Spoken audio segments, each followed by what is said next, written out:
देवराज देवेंद्र आपल्या स्वागतासाठी पुढे येणार तोच सावधाने शब्द आपल्या मुखातून बाहेर पडले. पण देवतांचा राजा यांनी कधी न पाहिलेली आणि न देखिलेली अशी व्यक्ती आज आमच्या नेत्रासमोर उभी राहिली. आपल्या सर्वांगाचं मी निरीक्षण करतोय. हा अनाऊत चेहरा आमच्या डोळ्यासमोर उभा आहे तेव्हा या देवतांच्या राज दरबाराच्या शिष्टाईनुसार सर्वप्रथम स्वागत करतोय. धन्यवाद देतोय मी तुम्हाला. या अगदी आसनावर विराजमान व्हा. तुमच्या मान सन्मानाला केवळ आम्ही आदर दिलावी असता, पण तुम्ही एका क्षणार्धात बोलून गेलात की नेमका मी कोण. आजची ओळख करून देणारे ती ओळख तू केव्हाच विसरू शकत नाही. तुम्हाला खरं सांगायचं झालं तर अनाहूत चेहरा कधी न पाहिलेली व्यक्ती आमच्या डोळ्यासमोर उभी आहे असे शब्दप्रयोग आम्ही आतापर्यंत वापरले. तुम्ही कोण हे यापुढे मी विचारणार होतो. आधीच बोलून मोकळे झाला. ओळखी देऊ शकता. याला सुद्धा कारण आहे. ज्याचा तुम्ही शेवट केला तोच विश्वरूपा त्रिशिरा त्वष्टा यांचा सुपुत्र, हा नेत्रासमोर उभा असणारा रुद्रासुर. रुद्रासुर त्वष्टा ऋषींचा तू पुत्र. मग एका शंकेचं निराकरण करू शकशील? जमेल तर नक्की करेल. कारण कोणाच्या मनात काय असेल याचा ठाण न पत्ता. जे तुला ज्ञात आहे ते मला ज्ञात असेल अशातला भाग नाही. प्रयत्न नक्कीच करेल. रुद्रासुर आल्या आल्या सावधाने शब्द उच्चारलेस. करारी नेत्र कटाक्ष देवराज देवेंद्रावर टाकलास. त्यावेळी तुझ्याकडे पाहून वाटलं होतं की आज आलायस तो काहीतरी करूनच जाशील. पण आता तुझ्या मुखातून शब्द बाहेर पडले त्यानुसार आत्मविश्वास तुझा डळमळीतही दिसू लागला. माझ्या दिसण्यावर जाशील तर फसशील. तुम्ही इतरात माझी गणना करू नका. जो रुद्रासुर इथपर्यंत आलाय तो अस्तित्व निर्माण करण्यासाठी, अस्तित्वाच्या निर्मितीसाठी या देवराज देवेंद्राच्या 100 योजने रुंदीची आणि 150 योजने लांबीची देव सभेत तुझी पावलं पडली असतील तर येण्याचा उद्देश सरळ आणि स्पष्ट शब्दात आपण मला कथित करावा. एकच या रुद्रासुराच्या बंधूचा शेवट म्हणजे त्रिशिरा विश्वरूपाचा शेवट आपण केला. माझ्या बापाला दुःख झालं आणि त्याच तेथून उठलेला रुद्रासुर या गोष्टीचा जाब विचारण्यासाठी आलाय. माझ्या बंधूचा शेवट का केला, कोणत्या धर्माला अनुसरून केला, कोणता अधर्म माझ्या बंधुकर्मी घडला आणि म्हणून तुम्ही त्याचा शेवट केला. रुद्रासुर सत्याच्या राजगादीवर देवराज देवेंद्र अधिष्ठित आहे. जर माझ्याकडून पापाचरण घडलं असतं तर माझ्या कृतीवर देवतांनी टीका केली असती. देवतांनी मला जाब विचारला असता. पण तशी कोणतीही कृती माझ्या बाबतीत देवतांनी केलेली मी तुझ्या बंधूबद्दल म्हणते विश्वरूपाबद्दल हे तुला वाटतंय की तुझ्यातून अधर्म घडला नाही, तुझ्यातून पापाचरण घडलं नाही आणि पापाचरण घडलं नाही असं तुला वाटतंय का? तर या राजगादीचा उपभोग एवढी कर्म तू करून सुद्धा भोगतोय. याला कारण हे राजगादी जी काही तुला प्राप्त झाली देव देवतांनी तुझ्या हाती दिली. तू एक बनावट देव आहेस. तू एक बनावट देव आहेस. त्यांचा नाविलाज झाला देवदेवतांचा. म्हणून अजून राजगादी तुझ्या जवळ आहे. कारण देवतांनी शब्द दिला 14 मन्वंतरापर्यंत या राजगादीला कुणी हस्तक्षेप करू शकत नाही. मोठे पण सांगू नकोस. मी धर्माचा, मी सत्याचा, मी पुण्याचा, तू तर असत्याचा आहे. रुद्रासुर देवराज देवेंद्र असत्याचा होय. देवराज देवेंद्र बनावट देव. आपल्या मुखातून निघणाऱ्या शब्दांचं स्पष्टीकरण ऐकण्याची इच्छा. स्पष्टीकरण करूनच देईल. प्रत्येक गोष्टीचा जाब मला विचारायचा आहे. मला सांगा माझ्या बंधूचा शेवट तुम्ही का केला ते प्रथम सांगा. तुमच्या बंधूचा शेवट मी केला हे विधान मी मान्यच केलेलं आहे, पण तरी सुद्धा देवतांच्या या सत्यतेची खूण दर्शवणाऱ्या आसनी देवराज देवेंद्र अजूनही अधिष्ठित आहे. म्हणजे माझ्यात सत्याचा अंश आहे, म्हणूनच या राजगादीवर मी अधिष्ठित आहे.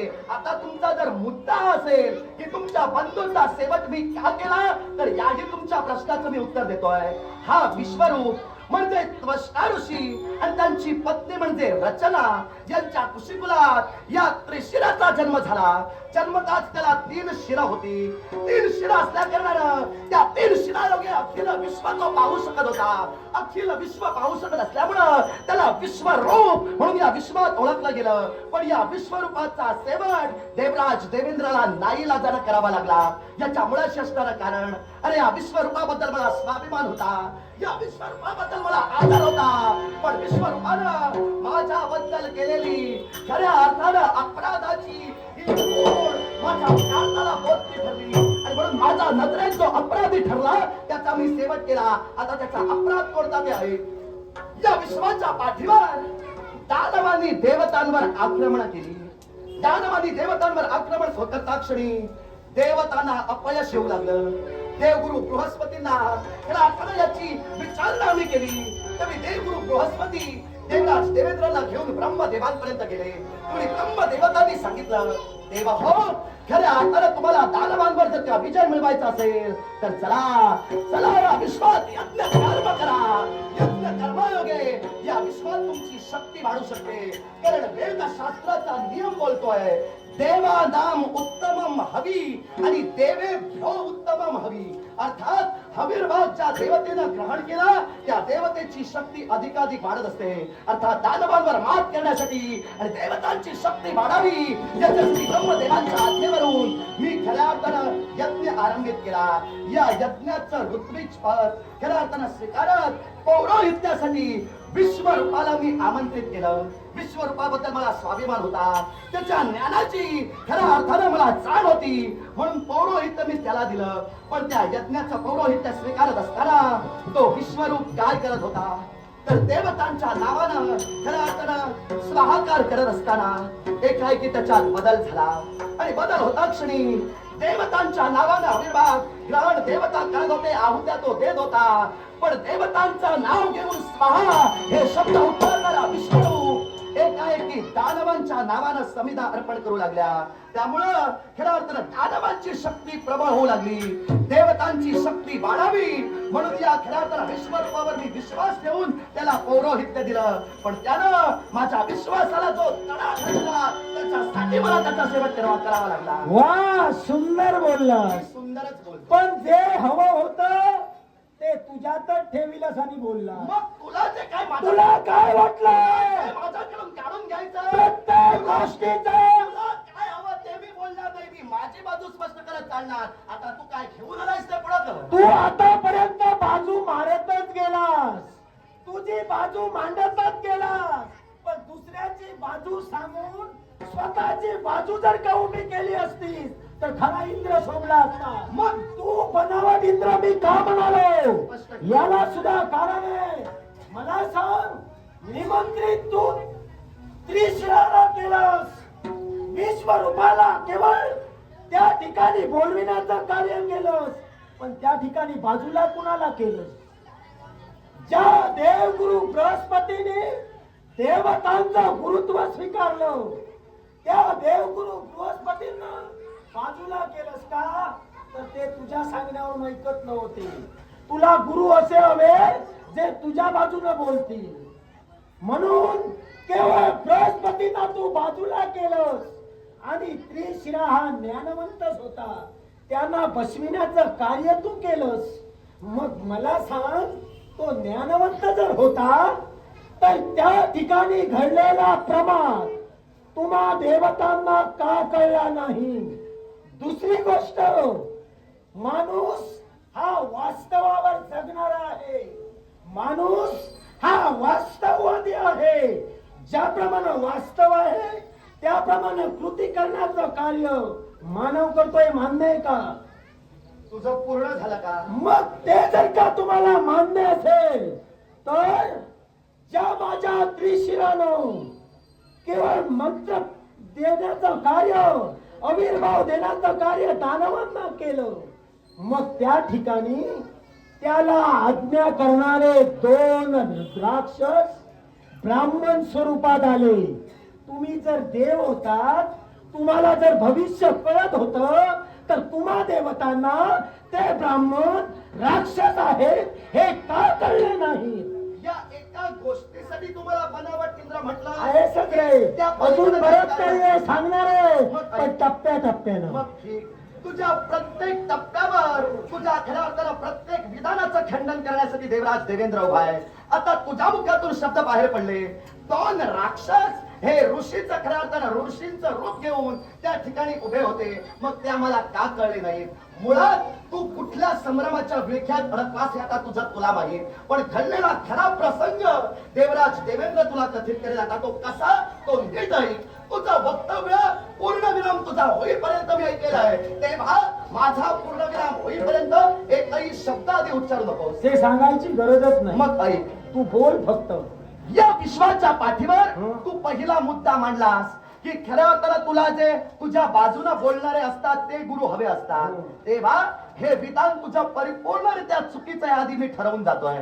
विश्वाच्या पाठीवर देवगुरु बृहस्पतींना देवतांचं गुरुपद हे देवराज देवेंद्रांच्या समक्ष देव दरबारी दिलं गेलं. ते सुद्धा कप्तानच दिलं. माझं बोलून झालेलं नाही.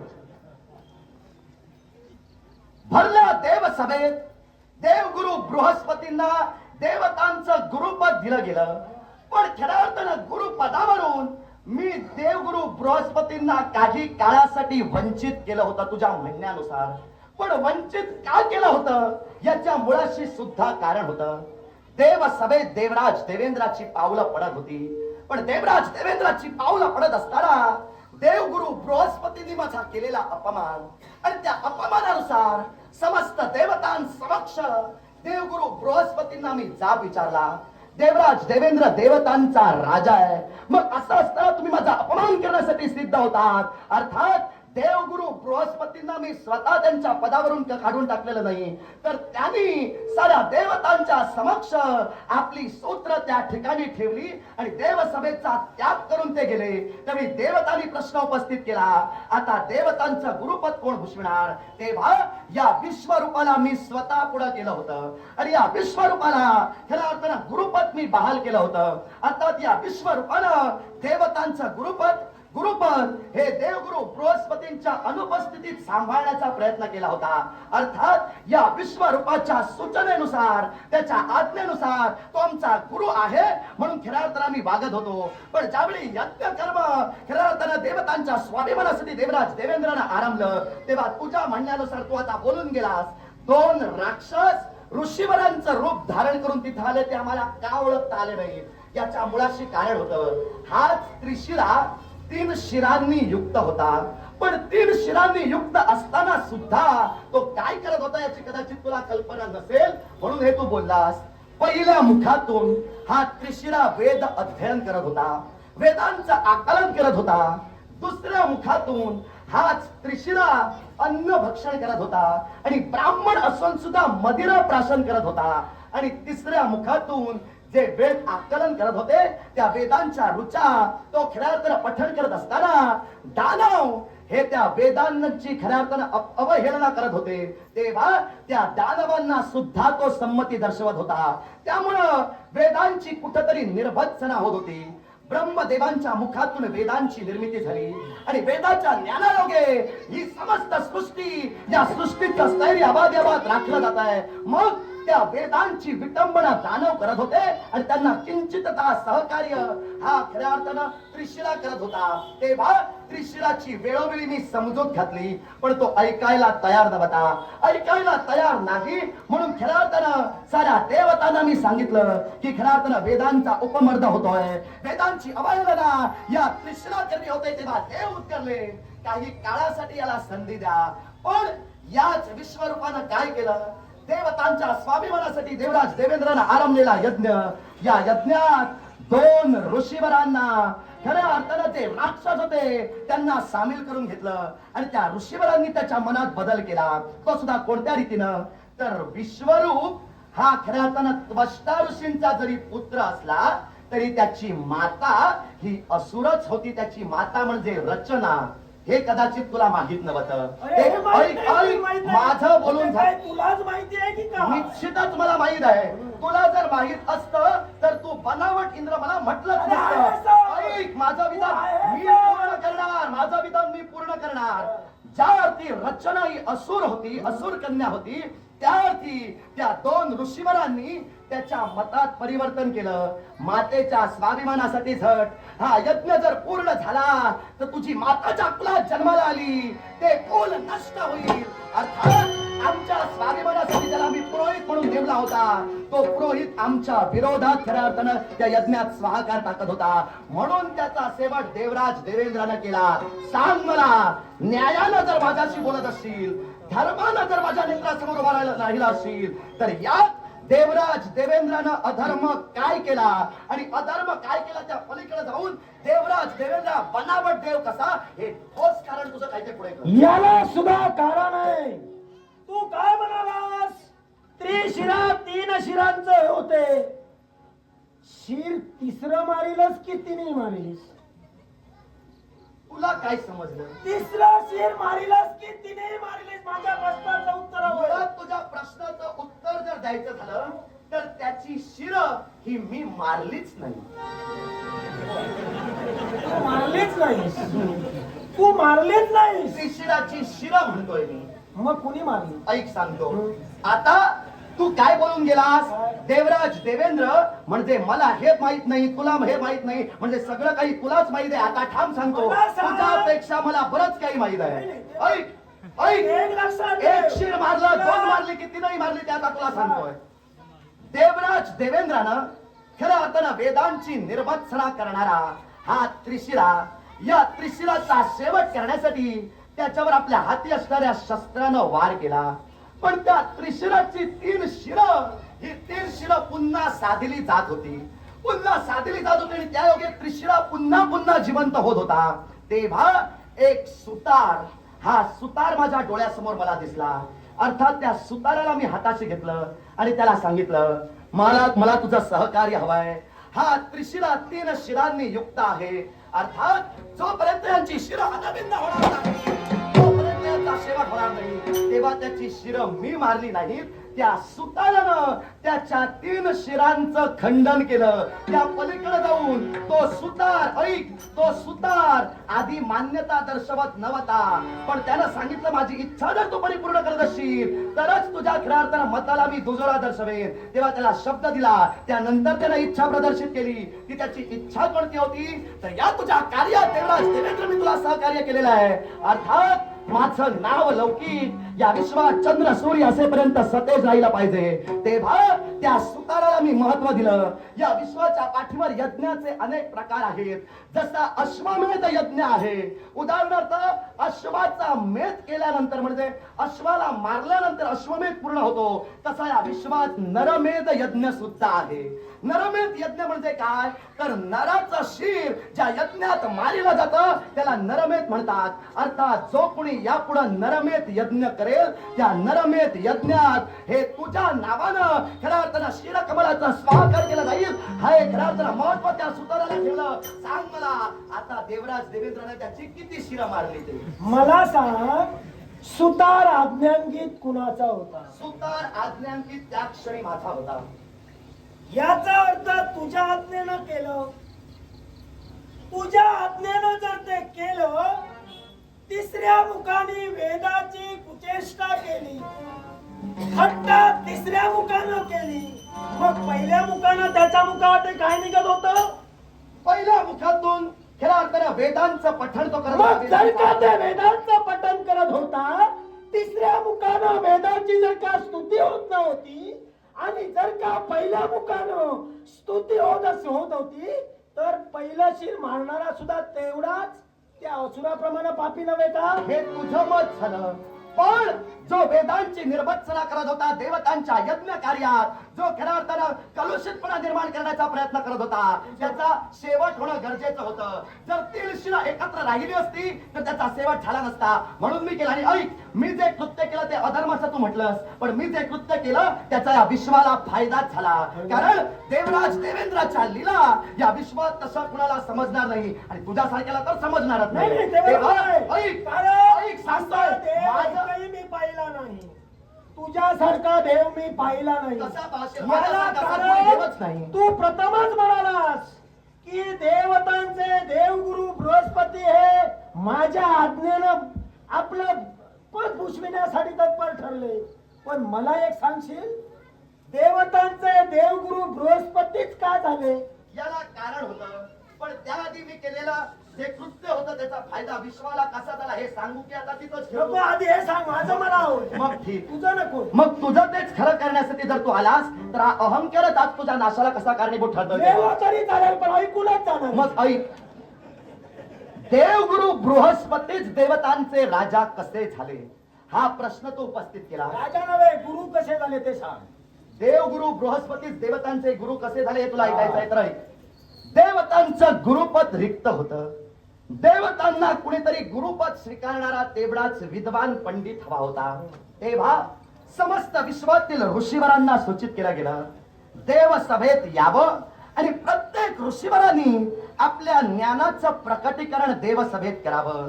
जो कोणी सवाई ठरेल, जो कोणी श्रेष्ठ ठरेल त्याला देवतांचं गुरुपद बहाल केलं जाईल. अर्थात जो दिवस ठरला होता, जी वेळ ठरली होती, त्यावेळी देवगुरु बृहस्पती आले. त्याने आपल्या ज्ञानाचं प्रकटीकरण केलं. समस्त देवतांच्या साक्षीनं, त्रय देवतांच्या मान्यतेनं त्यांनी गुरुपद आपल्या ज्ञानायोगे मिळविलं आणि देवगुरु बृहस्पती देवगुरु झाले. देवगुरु बृहस्पती एकटेच येणार होते की अन्य कुणी पंडित होते? आता मी काय सांगितलं? मी काय म्हणालो? सृष्टीतील विद्वान पंडितांनी या वार्तात एकट्यासाठी ती स्पर्धा नव्हती, सगळ्यांसाठी होती. मला सांग, देवगुरु बृहस्पतींच्या तोडीस तोड विश्वात कोण होते? बरेचसे ऋषीवर होते. मग जे दैत्यांचं गुरुत्व स्वीकारून दैत्य राजांसाठी झटते ते दैत्य गुरु शुक्राचार्य यांच्या जीवनात तू काय केलं जेणेकरून देवतांचे गुरु बृहस्पतीच व्हावे? काय केलं सांग. याला कारण होतं. खोटं बोलू नको. मी आतापर्यंत तरी खोटं बोललेलो नाही. तुझ्यासारखी बाजू मारण्याची मला सवय नाही. मी बाजू मांडूनच चालतो. मला जर एखादा विषय बाजू मांडता यायला हवी, उन्हापेक्षा बाजू मारता यायला हवी, जेणेकरून आपण सुखी. हे मला सांगू नको. मग या तत्वानं जर तू चालत असशील तर या क्षणी बाजू मांडणारा मी ठरतोय, बाजू मारणारा तू ठरतोय. अर्थात मी बाजू मांडून सुखी आणि तू मारून सुखी. अर्थात या देवसभेत जे जे बसलेले आहेत त्यांनी सुज्ञ कोणते ओळखावं, बाजू मांडणारा सुज्ञ की मारणारा सुज्ञ. याचा विचार तू करून नये. आता काय करू? माझ्या प्रश्नाचं समर्पक उत्तर मिळाल्यानंतर दैत्य गुरु शुक्राचार्यांच्या बाबतीत तू काय केलं, तेच सांगतो. तू काय केलं हे ऐकल्यानंतर ते ठरविणार आहे की तू किती खालच्या थराला जाऊ शकतो. मग ऐक, तू अधर्म करू शकतोस, तू नात्यांचा विचार करू शकत नाही, हे आता त्यांना कळणार आहे. नात्यांचा मी विचार करू शकत बोल. नाही. मग दैत्य गुरु शुक्राचार्यांच्या बाबतीत तू काय एक केलं? प्रश्न फक्त विचारतोय. आल्यापासून तूच प्रश्न विचारलास. मी एकही तुला प्रश्न विचारला नाही. मी खंडन केलं. फक्त एकच विचारू प्रश्न. नको. माझ्या प्रत्येक प्रश्नाची उत्तरं दे. म्हणजे देव आहे. मी काय तुझी गाळात सोडवायला उभा राहिलो की काय? तुम्ही देव आहात? तुम्ही देव आहात? मला सांगा, तुम्ही देव आहात ना? आता देव म्हणूनच आलाय मग का? देव तत्वात तुम्ही वावरण्याचं कार्य जर करतात तर प्रत्येक व्यक्तीच्या मनात असणारा संशय दूर करणं काम कुणाचं? बरं ठीक. माझा ठीक प्रश्न नको. माझा प्रश्न तसाच राहू दे. तू आता कसा तुझ्या दे? प्रश्नाचं उत्तर देतोय ऐकून सर. द्यावंच लागेल. देणारच आहे. दे. देणारच आहे. माझी हो, सवय आहे. देणार. माझी सवय आहे. या सवयीशी माझं देणं घेणं नाही. कसं असेल? मला माझ्या प्रश्नाचं उत्तर हवं, ते मिळालं की तुझं काय करायचं ते करू. तुझ्या प्रश्नाचं उत्तर मी योग्य आहे तेच देणार. पण मला जर एखादी गोष्ट माहीत नसेल तर ती खोटी मांडण्यापेक्षा मी मला माहीत नाही म्हणून सांगून मोकळा होतो. मला त्यात लाज वाटत नाही. ते कळतंय, ते सांगायची गरज नाही. ते टप्प्याटप्प्यानं कळणार. तू निर्लज्ज आहेस हे सांगायची गरज नाही. मी सांगणार आहे. मग तू किती सभ्य आहेस? हो, मी तुला सांगितलं. तू काय मी सांगितलं? सांगितलं नाही. अरे आत्ताच कुठं माझा जन्म झाला. ज्ञान संपादन करून इथंच आलोय. तुझ्या माझ्यात फरक काय माहितीये का? मी सभ्य आहे आणि मी धर्माचं हे पटवून देण्यासाठी माझ्या जीवाचा आटापिटा करतोय, पण तू स्वतःच सांगतोयस मी निर्लज्ज. अरे आटापिटा ज्यालाच करावा लागतो. आटापिटा ज्यालाच करावा लागतो ज्याच्या गाठीला अधर्म आहे, ज्याच्या गाठीला खोट आहे, ज्याला दुसऱ्याचं बरं बघवत नाही त्यालाच आटापिटा करावा लागतो. जो सत्याचा असून सुद्धा समोरचा जर मान्य करणारा नसेल तर ते पटवून देण्यासाठी सुद्धा आटापिटा करावा आता लागतो. ते सांग, नाही तर ते विसरणार आहे. विसरणारा मी नव्हे. तुझ्या प्रश्नाचं उत्तर देतो. हवंयच मला. दैत्य गुरु शुक्राचार्य हे देवतांचे गुरु झाले नाहीत. त्यांच्या बाबतीत मी काय घडविलं असं तू प्रश्न कपट केला. काय केलंस ते सांग. मी काय घडविलं ते सांगणार. कपट तू ठरवून मोकळा प्रत्येकाला झाला. बरोबर कपट वाटतं. ते- आपण जे करतोय ते धर्माचं, दुसरा करतोय ते कपट. त्याप्रमाणे मला वाटलं तू केलं ते कपटच आहे. मी तरी म्हणेन ते धर्म कार्य आहे. मी कसं ते तू सांगणार? धर्माचाच आहे. मी सांग आता फक्त. आता मग जागेवर आलास. मी धर्माचा आहे ते तू मान्य केलंस. तू सांग. ऐक, प्रश्नाचं उत्तर महत्वाचं आहे. तू गोंधळून आधी जाऊ नकोस. न्यायासाठी जर आला असशील तर न्यायाच्या जागेवर उभा राहा, धर्माच्या जागेवर उभा राहा आणि माझ्याशी बोल. जेव्हा बाजू तुझी पडते तेव्हा विनोद करायला घेतोय. काय वाटलं? देवेंद्र गुरफटणार की काय? मला सांग, ईश्वर बुद्धीची देवता कोण? चंद्रमा. मग मला बुद्धी कोण देतोय? त्याला विचारते ना, त्यानं तुला दिली की नाही? तुमच्या आज्ञेत नाही ते चंद्रमा तुमच्या आज्ञेत नाही की माझ्या काय? आज्ञेतच आहे. पण ऐक आता मला असं वाटू लागलं चंद्रमा देवतेने तुला बुद्धी दिली असं म्हणत असशील तर चंद्रमा देवतेने जर अतिच तुला बुद्धी दिली असं वाटू लागलं. नाही आहेच मी होती जरा. अति झालं. तुला काय म्हणायचं? मग काही हरकत नाही. तुझा मुद्दा स्पष्ट करतोय. तुझा शहाणपणा पूर्ण व्यर्थ बोलण्यापेक्षा तुझा मुद्दा मी स्पष्ट करतोय. व्यर्थ तू बोलतोयस. देवगुरु बृहस्पती देवसभेत आले. त्यांनी आपल्या ज्ञानाचं प्रकटीकरण केलं. ज्ञानाचं प्रकटीकरण करून त्यांना देवगुरु पद दिलं गेलं. पण हा उशना म्हणजे शुक्राचार्य ज्यांचं तो बोलतोय, हे शुक्राचार्य वेळेवर पोचते झाले नाहीत. याच्या मुळाशी कारण होतं त्यांच्या जीवनात मी काय घडविलं असा प्रश्न तो केलास. मी सत्य आहे तेच सांगणार. जी अडचण आहे ती अडचणच आहे. माझी कन्या म्हणजे जयंती. या जयंतीला त्यांच्या मार्गात खऱ्या अर्थानं दुभंगता निर्माण करण्यासाठी मी पाठवलं होतं. माझं बोलून झालेलं नाही. जोपर्यंत माझं बोलून होत नाही तोपर्यंत तो बोलू नकोस. तो बोलत असताना मी मध्यंतरी बोलणार नाही. ऐक, माझी कन्या जयंती ही शुक्राचार्यांच्या मार्गात उभी ठाकली. शुक्राचार्यांसमोर ती प्रेमाची याचना करू लागली. त्यावेळी देवतांचं गुरुपद स्वीकारण्यासाठी येणारे हे उशना, हे शुक्र त्या क्षणी त्या जयंतीच्या प्रेमातच गुरफटून राहिले. प्रेमात गुरफटून राहिल्या कारणानं देवगुरु बृहस्पतीने आपल्या ज्ञानाचं प्रकटीकरण केलं आणि त्यांनी देवगुरु पद मिळवलं. हे योग्य वेळी पोचले नाहीत त्यामुळे ते देवगुरु झाले नाही. अरे पोचणार कसे? कारण तू निर्लज्जपणाचा कळसच केलास. अरे कोण असा विश्वास बाब आहे तो आपल्या कन्येला दुसऱ्याच्या मार्गात प्रेमाचे चाळे करायला पाठवेल? मग ऐक, असा निर्लज्ज तू. मग असा जर तुझा मुद्दा असेल तर या मुद्द्याला मी योग्य ती खोड तुला देतोय. मी जयंती आणि जयंत यांचाच भाग नव्हे. सृष्टीचा स्थैर्य करता मी आहे. सृष्टीचा उद्योजक मी आहे. या सृष्टीचं स्थैर्य माझ्या निर्णयावर अवलंबून आहे. अर्थात ते सृष्टीचं स्थैर्य राखणं ही माझी जबाबदारी आहे. उशना म्हणजे शुक्र हे देवगुरु पदासाठी योग्य नाहीत या मताला मी तेव्हाही ठाम होतो आणि आताही ठाम आहे. कसा तेही तुला सांगतोय. या विश्वाच्या पाठीवर रज, तम आणि सत्व हे 3 गुण. पण जो गुरुपद भूषविणारा असतो तो खऱ्या अर्थानं सत्व गुणाचाच असायला हवा असं मी सांगत नाही, वेद सांगताय. अर्थात गुरुपदासाठी गुरु जो असतो त्या गुरुना सत्वगुणी असावं. उशना हा तमोगुणी होता. हे ब्रह्मदेवांचे शब्द आहेत, माझे नाही. तेव्हा उशना हा तमोगुणी असल्या कारणानं तो देवसभेत देवतांचा गुरु होणं मला मान्य नव्हतं. तेव्हा त्याची परीक्षा घेण्यासाठी मी जयंतीला पाठविलं. भलेही तू आता बोलून मोकळा झालास, तुझ्यासारखा बाप दुसरा नसेल, पण माझ्या कन्येला या सृष्टीच्या स्थैर्यासाठी मी पुढे पाठविलं. मला फक्त तू एवढंच सांग, हा जर देव गुरुसाठी उसणा पुढे येत होता, हा शुक्राचार्य देवतांचा गुरु होण्यासाठी येत होता, तर त्यानं त्या माझ्या जयंतीच्या प्रेमातच आपला वेळ व्यर्थ का घालवावा? अरे याला कारण तू त्याच्या मागाहून एक. अरे मी फक्त जयंतीला पाठविलं, मी त्याच्याच बरोबर राम उसाला सांगायला मला गेलो. सांग, तिच्या मागाहून एक यक्ष निर्माण कुणी मायावी केला? कुणी केला मायावी यक्ष सांग निर्माण? ना. तूच केलास ना? तूच केलास ना? मायावी? आणि स्वतःच्या कन्येवर हस्त टाकावा म्हणून यक्ष निर्माण कुणी केला?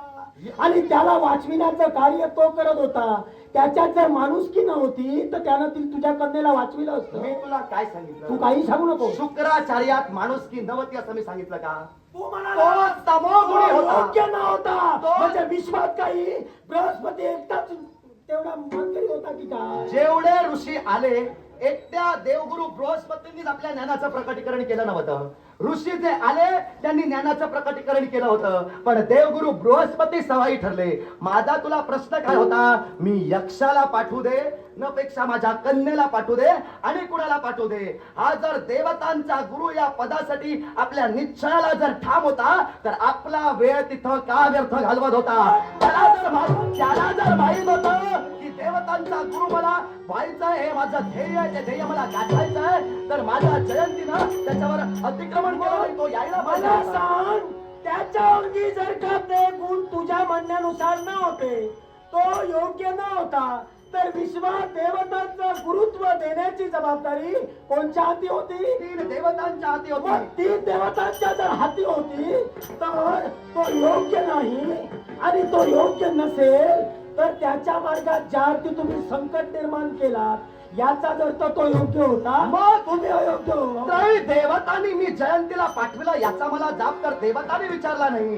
तू जर विश्वरूपाच्या म्हणजे तुझ्या भावाच्या स्वाभिमानासाठी आलास, तर तू मला त्याचं का शुक्राचार्याचं सांगतोय? तू याला कारण आहे, तुझी कर्म सांगतोय. माझे कर्म तू एवढा माझे कर्म थांबला तू नाहीस. काढू नको. मी देवतांच्या सत्य आसने स्थित आहे. तू एवढ्या वेळा थांबला नाहीस. अरे स्वतःच्या कन्याच्या बाबतीत जो करतो तो दुसऱ्याच्या बायकोचा सुद्धा विचार करणार नाही. म्हणजे आणि ते कृत्य तुझ्याकडून घडलं. दुसऱ्याच्या बायकोबद्दल मी कृत्य होय, घडविलं. होय. मला माहित आहे तू काय बोलणार, कारण या दुसऱ्यांच्या बायकोंबद्दल मी इंद्रानं काय काय केलं याची बऱ्याच जणांना वाच्यता केलेली आहे. नाही, तुला मी बोलतोय याला कारण आहे. तुला जर तू करायचं- धर्माचा पुरस्कार रे त्या ठिकाणी गेलास. माझ्या बंधूला मी बोलतो याला कारण आहे, कारण तुला पटवून देणार आहे. माझ्या बंधूला ते 2 ब्राह्मण, ते ऋषीमुनी राक्षस आहेत हे कळलं नाही, म्हणून त्यांच्या हातून ते कृत्य घडलं. त्याला तुम्ही मारिलात. तुम्ही जर का देव त्यांना ओळखू शकत नाही, आणि तुम्हाला तरी कोणी कोणी ओळखलं?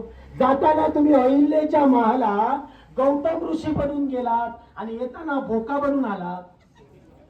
मग बोकाही ओळखला नाही विश्वात आणि गौतमही ओळखला नाही. मग असं जर विश्वात चालत असेल, तुम्ही देव जर का अधर्मानं वागत असाल आणि आमच्या सारखे भक्त जर का विश्वात सद्गतीनं वागत असतील, तर तुम्हाला काय म्हणावं? अहिल्याबाबत तू बोलला, पण अहिल्या तू सांगणार आहेस मी धर्मासाठी केलं, माझं कर्म सांगणार नाही. मग हे तू सांगणार मग आहेस. तुझ्यासारखा निर्लज्ज आहे म्हणून आहेस सांगितलं का का? तू? आहेस का? हे तू बोलून मोकळा झाला, पण मी तरी धर्माचाच आहे. अहिल्याचं प्रकरण तू सांगितलं, स्पष्टीकरण हवंय की नको? अरे पण गरज काय, तू बोका बनून आलास. अरे तुला हवंय जा का? त्या ठिकाणी बोकाही केला, जाताना गौतम ऋषी बनून गेला. अरे हिंमत जर होती तर इंद्र बनून का गेला नाही? काय? माझी प्रकरणं बाहेर काढली. हो. पण मी देवतांच्या आसनामध्ये आसनी स्थित आहे. अर्थात, तर देवाला देवेंद्राच्या चारित्र्यात भावना नसेल, तर तुझा असणे पण देवाला देवेंद्र आहे. हा